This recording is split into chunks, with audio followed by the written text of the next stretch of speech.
Orang duk beritahu 10 kali dah. Jom mai awal, mai awal. Guys, kena mai awal.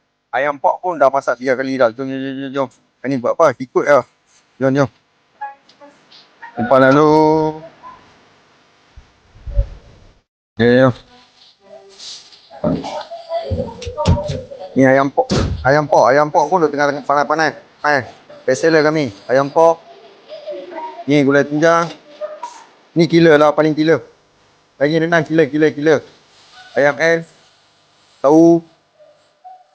Apa tempe. Belah sana pun ada telempung. Terung. Ni dia, terung masuk belah tu. Ubi. Ini gila. Paru masak belah dah. Telur padang. Sayur pun dah habis dah lah. 10 kali. Tolong mai awal. Lunch kena mai awal. Sekian, terima kasih.